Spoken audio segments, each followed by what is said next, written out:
Hello, everyone, and welcome to Quick Poker. Just wrapping up a session here, down to 4 tables. We flop a set, but Jack 10 of clubs is a royal flush. I want to show you this big stack I got on the left. Plain Bill leads 1. I don't see how I could fold just yet. I think I just jam. And I think he calls with a worse hand. Nah, all right, so too many bad turns. Let's say what's up to my boy Doc Chocolate, longtime global player. I'm still just going to jam, but, he's not the type to. King Jack, okay, let's try to hold up. Oh, he binks the Jack, so nice hand, Bill. All right, we got trips, and we're getting bet into. I'll do a little raise here. All right, so that's a great card. We could actually check back, or we could bet small. Now we could bet small. Highly favored. We're still good. That 3 doesn't matter at this point. She just obviously has the ace. We're going to take the rest of her money. And I'll fold to 1 bet from highly favored. We have $91.69 over here. Oh, I had to show you guys that. One of the advantages to getting a big stack is shorter stacks come to the table and they start to play bad against you because, I don't know, they're intimidated. So I'm going to go for value with the Jack again. And he calls with worse. So today I thought was going to be like yesterday with nothing but regs. And it was at first. Then it just turned out to get crazy. So I got 41 over here. I'm gonna sit out over here too. Let's put my head above here so to keep everybody in suspense for the account refresh. We got the $91 stack and it feels good. I'm gonna fold the Queen 5. So let's go over some hands of how I got there. This is one of my favorite hands against one of my buddies on the site. We don't have to reveal his name right here. Keep in mind, we have an aggressive player here. He's raising a limper. So when he raises a limper, it doesn't necessarily mean he has a really strong hand. It just means, he's raising more because there's a limper and it looks weak. So I do that too. I do the same thing. I'll have an ace high, a king jack type of hand, and I'll raise bigger when there's a limper. So I keep that in mind. Once he calls 2, I really want to see the flop. When this flop comes, 10-4-6, we got top. If I don't believe he had a big hand anyway, I want to start protecting my 10. We get a call. And we get a call. So, does he have an overpair? Wouldn't he be raising? He just called. So unless he has pocket 6s, I only think he plays a really strong hand like this. I think this is some sort of weak float. I'm thinking already. So on the 4 of clubs, I like it. I'm going to bet nice and sizable. And we get another call. All right, and then now the 8. Now I'm worried he called a sizable bet on the turn. Now I'm worried he does have pocket jacks or queens or something. And I still don't know what this limper had, who has a very wide range right now. So I'm going to go for the check. We get a check from the limper who was calling. So he probably had some sort of weak 10. I probably had him beat. All right, and then the original raiser jams. Okay, I am not sold. Is he really playing a high pocket pair like this? I don't know, man. The problem is I have the ace of clubs, so that gives him less club draws to float with, like ace, queen of clubs or something. So as you can see, I'm tanking for a long time, and then I'm really thinking about this. Is he taking this line for value with jacks or queens or kings? Pocket 6s make sense. It does. Pocket 6s he could have, and he's going to do this. But, he might have some sort of ace-king that just missed, and then for some reason called the turn. But I don't understand why he would call such a big bet on the turn. So that made me think he doesn't have ace-king, but he might still have some sort of, I don't know. I really didn't know it, but I just thought he was bluffing here. I don't know. I checked to him to induce. So I'm really struggling here, and I just can't bring myself to fold. It was very, it was one of those things where people do this. They randomize, which means they're so unsure they just flip a coin and let the coin decide. It was definitely one of those situations. So, here I'm still tanking. Look, I'm going to actually speed it up so you don't have to wait any longer.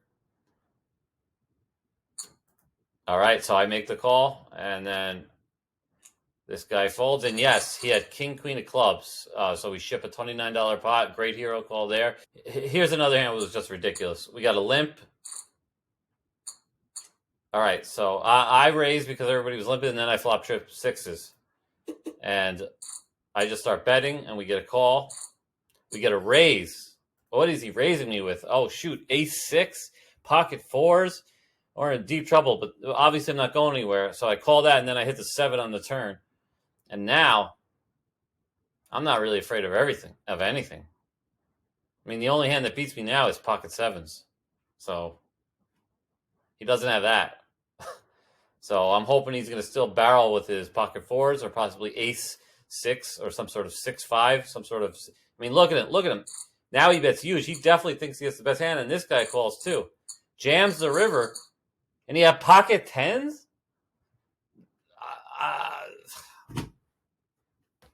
I think he was bluffing with the 10s. I think he didn't even think his 10s were good, and then he didn't even know what to do on the river because he had so much in. So that was a very interesting hand.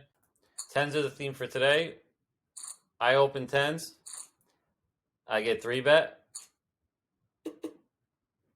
All right, so I set mine. I flop the set. I check to him. He bets. I'm putting him on pocket queens type of hand, maybe ace jack. I raise right away because I don't think he's bluffing. And he calls. We get a great turn card. We're going to just keep betting. Hopefully he's too stubborn to fold an overpair. He calls that. Now we make quad 10s. I jam. He calls. He probably had pocket queens or something. Maybe even ace jack. And yeah, no one ever folds. So here's a bad beat we took. That was pretty brutal. We get an open. We get a 3-bet. I overcall. Probably not a great play. I don't remember in game what I was thinking. Oh, we got a call from this guy too. I flop the joint. I check. And we don't get any bet from the pre-flop 3-better. All right, we get another check. So I got to start betting now. Plenty of draws, plenty of Broadway hands that could call. This fellow over here, who's not the 3-better, who can't possibly have me beat. Nothing has me beat. So I don't know what he's had. I'm hoping he has some sort of 2-pair. But yeah, he's in deep trouble. He just overbet jams. I mean, this is not a great play. He's only getting called by straights. I mean, maybe I'll call him with 2-pair or something. But I obviously make the call. He's got pocket 10s, and the river is a 6, and he makes a boat. So he ships a $42 pot, so that one hurt. All right, here's another hand where we have pocket 10s, and this guy tried the long con with pocket aces. So I'm going to just tell you right now, he has pocket aces, this guy. So I 3-bet, and he just calls to set the trap. Do not do this multi-way, okay? You want to do it? All right, if you want to do the super sneaky just call with pocket aces when someone 3-bets you and you don't want to 4-bet, yeah, all right. You could do that maybe sometimes to set a trap when you're one-on-one, but not multi-way, please. Bink. Yeah. All right. If he 4-bet me pre, I was out. So when slow playing goes wrong, we are ready for the account refresh. So we started the day with $672.35. I don't know, maybe I'm up 80. So I'm going to guess I'm at 672. All right, maybe 752. 766.51. Nice. 35 equals 94.16. Very nice. I think that's our biggest win since we started 9-tabling on January 27th. Quick disclaimer, people. I mean, it is the most hours I've played for 2 hours and 51 minutes, which is longer than I've played since I've been doing this by about half hour or 40 minutes. 0.28 we were up so far. That's 6:10:44 and 26 minutes. So let's say 23 and a half, basically, and a half hours. All right, that brings our hourly rate up $1 to 26. It's 12 or 13 wins in a row. I don't know. I honestly can't keep track anymore. I forgot. Very close to 1,000. When we get to 1,000, we will consider maybe playing some higher stakes. So I know you want to watch higher stakes. And like I said, we're going to get there the right way. Thank you for watching. Quick Poker is brought to you by Bosco's Beans. Link in description.